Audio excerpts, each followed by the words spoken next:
8:35. Welcome back to the show. This is the Dwayne Lester Show. There is a lot of talk around Maryville right now. There's even a petition on change.org in opposition to a $4 billion data center that's been proposed just south of Maryville. And one of the concerns that I hear, and I heard this yesterday when I was talking about the fact that data centers are a national security issue. That's something that's not talked about enough. The pushback I got was, yes, I hadn't thought about that, but we still have environmental concerns, and we still have concerns about water and the ecosystem, which I thought was a good reason to bring on Gabriella Hoffman from the Independent Women. She is the director of the Center for Energy and Conservation at Independent Women. Gabriella, welcome to the show. Thanks for being here. Good to be here, Dwayne. It's great to catch up, and I'm happy to talk about data centers and their environmental footprint with you today. Yeah, you've got a what is it? A white paper? Is that what we're Mhm. calling this, or a study on data centers and the environment? And this is a big concern. This is one of the reasons that people oppose these things. This is one of the reasons in the petition that I've read. The concern about the ecosystem, the concern about water usage. What did you find in your policy focus here? Of course, data centers are very resource heavy, resource intensive, especially the hyperscalers, which are being built and the preferred method of building when people are siting and constructing data centers. But the interesting thing, it's kind of a paradox where these big hyperscalers, which do consume some water, do consume electricity, occupy some fraction of land, are actually turning out to be the most efficient data centers out there. So if you have more hyperscalers, you're actually going to have a need for fewer of these structures in the long run as they become more efficient. So, of course, a lot of these data centers are backed up by reliable power. Depending upon where you are, I believe in Missouri, it would be natural gas. That is what is primarily powering data centers there, and those in the process of being constructed. Here in Virginia, where I reside, which is Data Center Alley, we have the highest concentration of data centers. Not because it's such an attractive place, to build. I mean, there's great business incentives. For the most part, it's kind of changing economically here, unfortunately, not to the benefit of what longtime residents like me have seen. But there's a fiber optic network here, and 70% of global internet traffic runs through Virginia. So this is why Virginia has been cited for the most part as a data center hub. But even as these concerns bear out, as we become more energy efficient, and we're talking on Earth Day too, funny enough, where even if you maximize resource use, you can still be efficient and you don't have to sacrifice aims for the environment. So with energy, these data centers are going to be largely powered by natural gas, nuclear, geothermal, and those technologies are becoming more efficient. Where as more of it is consumed, whether it is to power data centers or just daily life, you're going to see that electricity not be passed down to consumers. There's a lot of talk of bring your own capacity. A lot of these data center providers do not want to pass down costs, especially with rising electricity demand onto consumers. So you do see that happening. With respect to water, a lot of data center contractors and providers are very conscious about water and spill off.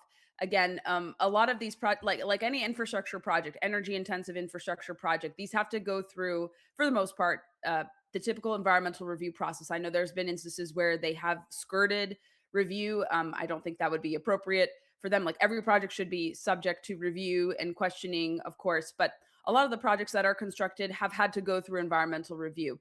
And there's a closed loop system where they're recycling water within their system so it's not spilling off into waterways, streams, and the like. Because if they did that, they would have to pay a heavy toll with a lot of scrutiny and also financial penalties. So a lot of these companies, if they want to build rapport with the community, if they want to be accepted into the community, they know that they have to be very mindful of the energy output, the water reuse concerns, and then also how much land are they occupying. And this isn't to dismiss any concerns because some projects have been quite questionable, but I would say the majority of projects that have been built for the most part are not really going to impede on your way of life.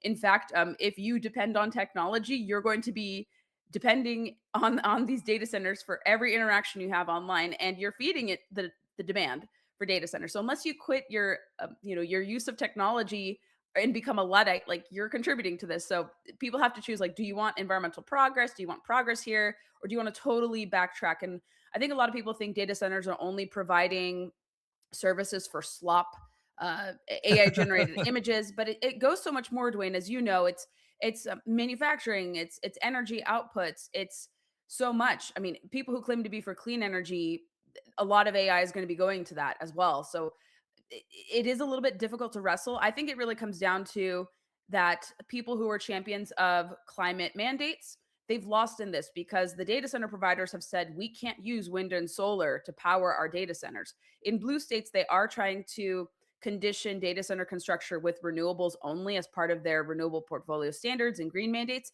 But for the most part, it really comes down to opposition from climate activists who are upset that the subsidies that were running to their wind and solar projects have been cut, and therefore they're not powering the AI future. So that's really, I think, what it boils down to. But again, you could still be concerned with the water, the energy, and the land usage. And I'm not dismissing those concerns because I think you don't want to put it near a national park or a sensitive area where people publicly recreate or a sensitive waterway, things of that sort. In Virginia, they just paused a project, I think, near a Civil War battlefield because they were worried about the impediments to that. So everything can be done responsibly and sustainably, but total moratoriums would be, like you said, a national security threat. And then also, why would we cede to China, who still has coal as their primary power source for their renewables, for data centers, when we could be doing that with other sources that are reliable, abundant, and secure, and not have to give up kind of the resources we have?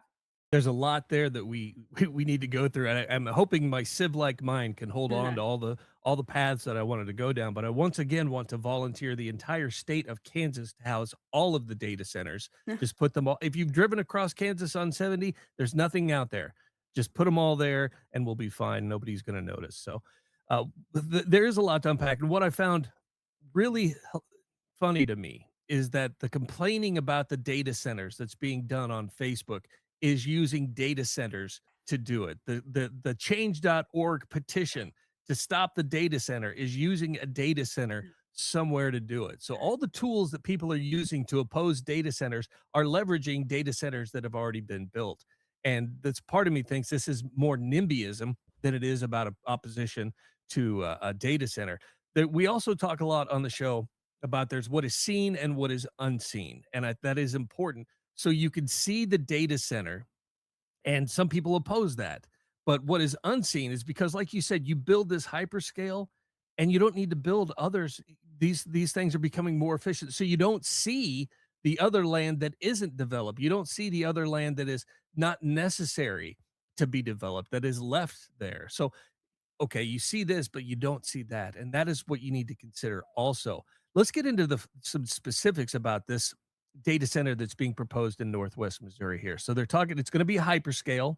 There from what I'm reading, it's gonna be about 500 acres, and they are talking you're absolutely right. They are talking about using natural gas, and this facility, they said, would generate at least some of its own power with natural gas, and they wanna build their own power plant there with it, and they were talking about needing about 1,000,000 gallons of water a day, which they said the water plant here couldn't do. They're just like, "We don't have that capacity," even with the new treatment plant they're putting in. So they're looking at having a closed system that uses wastewater. Is that something you've seen as well? Yes, they can treat water and recycle water and repurpose water. I think this is also applicable to different industries where if you're lacking in water supplies, and thankfully Missouri is not a drought heavy region, much like in parts of the West, or they're now saying in Virginia with the Potomac River that there's a lot of scarcity issues because of data center build out here. And the Potomac, but the Potomac is far more vulnerable than just the data center runoff. We've had a lot of sewage problems recently, as your listeners might be aware. But yes, I think given how brilliant American innovation is, that you can take wastewater and repurpose it if you're lacking in resources and not tap into, let's say, sensitive nearby waterways and streams and rivers. So you're not angering people. And I mean, America, we have to be innovative in some way, or you could bring in water through other creative means. But it's really interesting because if you remember, Dwayne, I think a lot of us in conservative media had reported this story at the time. Do you remember when Bill Gates was bragging about like treating sewage water into and converting it into drinking water? That's the Right. PG version of it. So if people can do that, which is a very odd way to do it, I feel like you could find some creative means to recycle the water so you're not using so much. And a lot of the statistics, we often hear that hyperscalers use 5 million gallons a day. And I am questioning of that figure because I'm not sure exactly where they drew it from. It's a heavily repeated talking point, and you talk to the data center operators and they say, well, actually, we're not necessarily consuming this much. This is just a factoid that they found to say that, it's hurting water treatment. But we as a society and as a country have found ways to repurpose water.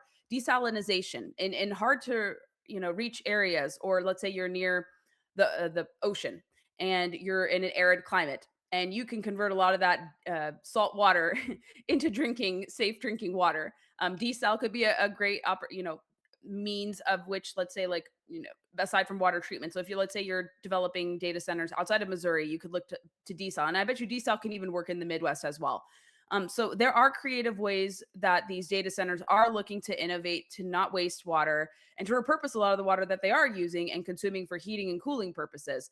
And that's something they'll talk about on a technical basis. They are very transparent online, talking about, like, this is what goes into our closed loop system, or we're using this recycling treatment maneuver to ensure that water is used efficiently. And as I noted in my policy focus, they have this metric, this like water use efficiency, WUE metric, that they're trying to abide by. So they're getting closer to this like 1.8 figure, which means like it's very efficient and it's almost wasting no water. So as a technical industry, these places have to meet standards, and they're trying to exceed the standards. And granted, you don't necessarily can have to put faith in these entities. You have to be skeptical, like anything. But I think private companies can earn our trust a bit more than, let's say, the government. I would be more trusting of a private company telling me transparently like what they're doing, that I know going into this, versus the government, which could muddle the facts, skirt details, and the like. So innovation is constantly happening, and I think AI data centers, especially, are going to be forcing us to be more innovative. And it shouldn't take, let's say, this bitter feelings from climate activists to inspire change, but this is natural. Like, we've had AI for many decades. We've had AI in the form of early internet usage, in phone usage, your streaming services. Every time you stream or download a video, you're contributing and interacting with the data center. So we've had this around for a long, long time, but it just sounds really scary because you have Bernie Sanders, AOC, again, fueling this climate alarmism with a new scapegoat called AI data centers, just because they just don't know how to deal with it. Or ironically, as you said, I think a lot of them are using AI powered tools that they're not telling us up front that they are. And you're right, like, a lot of people who are opposing data centers have confessed, I'm using Chat GPT to create talking points on how to oppose this. But like I said, if the project is not, let's say, intrusive, if they've been transparent with the community and they have buy-in and they have promised to, let's say, do this recycling wastewater treatment plan, I think it's fine. And the community ultimately can decide depending upon your state. I bet in Missouri it's the county that has the oversight. I think in Virginia we just changed it where the state now can overrule counties, for any new project approval, in certain areas. But no, I think it's a positive step forward, and there's a lot of innovation taking place. And like I said, even on the energy front, with advanced nuclear, advanced geothermal, cleaner coal, even natural gas. Like, the way that electricity is being used in these facilities will not spike electricity prices. And there's a reform called consumer regulated electricity, which will take a lot of these power plants that are being sited at data centers off grid. So they're not interfering with the existing grid. They're going to be a parallel, complementary off grid system. So you're going to see competition with utilities and perhaps lower costs as a result, because the reason why you're seeing higher prices is because the state utilities are responding to state policies, often in concert with each other. Depending if you have a blue state utility, they're often going along with green mandates, which are largely fueling the increase in electricity prices in your state. So if you have competition with utilities and electricity markets, of course you're going to see a lowering of prices. So I think data centers, especially those powered by AI, could help us bring even utilities into the 21st century. So it might be scary, but I think in the long run, it's going to be good for the environment too. All right. I appreciate you being here this morning to talk through this. One last thing that then I got to take a break. We're talking about 500 acres of land. And to put that in mind, it's like if you had a 500 acre square, you're talking 1 mile by 1 mile. So in the grand scheme of things, when you start looking at the fact that this would be south of Maryville, you've got what, 50 miles between Maryville and St. Joe. You could put 50 of these things along the road there, and you'd still have a lot of land left in the United States. So I appreciate you taking the time to be here. Thanks for all of your insights. It's great to have you be part of the show. Thanks. Thank you, Dwayne. Good morning and happy Earth Day.